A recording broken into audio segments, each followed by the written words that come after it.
మరి మీ కూడా అన్నం తిన్నావా? అన్నం తిన్నాడా? అన్నం కొట్టలేదు లేవు. అన్నం తీసుకో లేవు. ఏమైంది? ఎక్కడ వచ్చినావు? వచ్చినావా? ఎవరు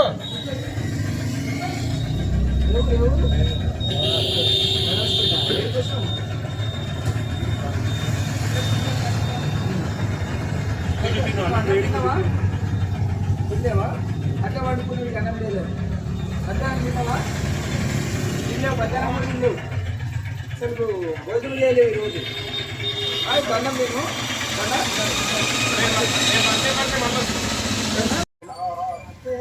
తీసుకో తీసుకోవాలి. బాబు ఏ బాబు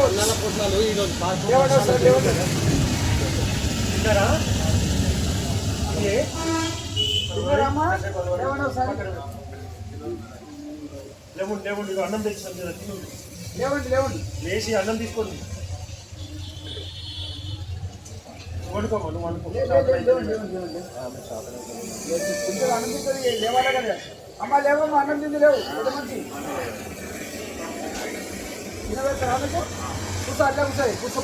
అట్లా కూర్చో అందరు మధ్యాహ్నం తిన్నారా? ఈరోజు తిన్నారా? మధ్యాహ్నం ఎవరు పోటీ చేయరా? మధ్యాహ్నం 6 మంది ఉన్నారు సార్. ఉన్నాయి వీళ్ళు డివైడ్ చేసుకుంటారు. ఇగో మీరు తినండి ఇద్దరు.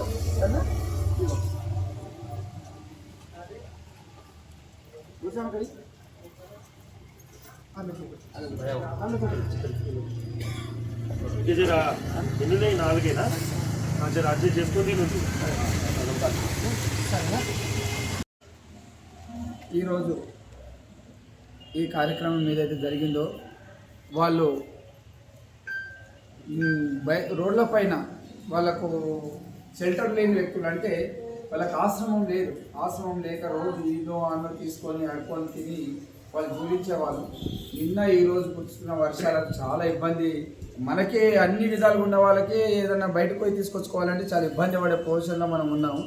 అట్లా వంటి ఈరోజు వాళ్ళు నడవలేని వాళ్ళు, పక్క జరగలేని వాళ్ళు, ఎవరు తీసుకొచ్చి పెట్టే వాళ్ళు, ఇంట్లోకి బయటికి వెళ్ళలేని పరిస్థితి ఉన్న వాళ్ళు ఈరోజు వాళ్ళకు అసలు మధ్యాహ్నం కానీ పొద్దు నుంచి ఏం తినకుండా ఉపవాసం ఉన్న పరిస్థితిలో వాళ్ళు ఉన్నారు. నిన్న ఈరోజు కురుస్తున్న వర్షాలకు రేపు కూడా వర్షం ఉందని చెప్పేసి అంటున్నారు. మాకు అనుకోకుండా మాకు సమాచారం ఇది. ఎందుకంటే వాళ్ళని మేము చూసిన తర్వాత తక్షణం వెంటనే వీళ్ళకి ఏదో విధంగా ఇంత భోజనం పట్టడం అన్నం పెట్టాలనే ఆలోచనతోటి అయ్యప్ప ఆపద్బంధువుల సేవా సంస్థ నుంచి మా దాన్ని ఒక ఆలోచన చేసుకొని కమిటీ వాళ్ళని ఆలోచన చేసుకొని చెప్పగానే జనప్రియ హోటల్ అధినేత రాజన్న గారు స్వామి వెంటనే ఏమన్నాడంటే, మన హోటల్ నుంచి మొత్తం నేను ఎన్ని ప్యాకెట్లు కావాలో చెప్పండి, నేను పార్సల్ ఇస్తాను, మీరు అందరికి సేవ చేస్తాను, ఇంకా ఏమైనా కావాలంటే కూడా మీకు తెలియజేస్తానని చెప్పడం జరిగింది. అదేవిధంగా మేము ఏదైతే చౌరస్తా నుంచి పాత బస్ స్టాండ్ వరకు ఎంతమంది అయితే వాళ్ళు ఉన్నారో వాళ్ళందరికీ కూడా మేము ఈరోజు వాళ్ళకి కోసిన విధంగా ఇంత భోజన సదుపాయం ఏర్పాటు చేయడం జరిగింది. అదేవిధంగా ఆ రాజన్న జనప్రియ హోటల్ నుంచి ఇచ్చిన ఆహారం మేము ఖాళీ సేవలు చేయడం జరిగింది కనుక ఆ స్వామికి, రాజు స్వామికి కూడా భగవంతుని ఆశీస్సులు ఉండాలి. ఇట్లాంటి సేవా కార్యక్రమాలు ఇంకెన్నో చేయాలని చెప్పేసి మనస్ఫూర్తిగా కోరుకుంటున్నాం.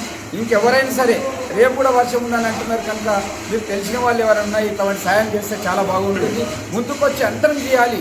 ఇది ఎవరి పరిస్థితి ఏ విధంగా ఉంటుందో మనం ఊహించుకోలేని పరిస్థితి ఉంటుంది కనుక ఇది కనీసం అమ్మ నాన్న అనే భేదం లేకుండా తన వాళ్ళగా చూసుకొని వాళ్ళకు పట్టెడు అన్నం పెడితే దానికే వాళ్ళు సంతోషపడతారు. కొద్దిమందిని అడుగుతూ ఉన్నాం, అసలు పండుకునికి వాళ్ళకి జాగలేదు, కప్పుకునికి కనీసం దుప్పట్లు లేవు. వాళ్ళు ఎన్నో కాయలాలు ముద్దుకొని లేదు దొరికిందాన్ని పట్టుకొని వాళ్ళు తడిచిపోయిన బట్టలతో వణుకుంటూ తిన్నారా అని అడిగితే మధ్యాహ్నం నుంచి ఇప్పటి వరకు కూడా భోజనం చేయలేమని చెప్పారు సార్. కళ్ళకు నీళ్ళు వచ్చే పరిస్థితి కనిపించింది మాకు. ఇప్పుడు వాళ్ళు తింటుంటే ఆనందం కూడా వేస్తుంది, ఆనందపడుతున్నారు కనుక అట్లాంటి పరిస్థితి ఎవరికి ఎలా ఉంటుందో చెప్పలేము, దేవుని నిర్ణయం ఉంటుంది కనుక మనం ఈ సేవ చేయడానికి మాకు భగవంతుడు అవకాశం ఇచ్చినందుకు నేను అందరినీ కూడా ఇదే వేడుకుంటున్నాను.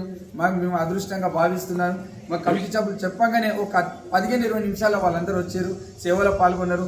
మా రాజన్న స్వామి హైదరాబాద్ నుంచి వచ్చి కూడా ఆయన కూడా అర్జెంట్ పని నుండి వెళ్ళిపోవడం జరిగింది. ఆయన కూడా అన్ని విధాలుగా సహాయపడుతుంది కనుక భగవంతుని ఆశీస్సులు అందరి మీద ఉండాలి, ఆయన మీద ఉండాలని నేను భగవంతుని కోరుకుంటున్నాను.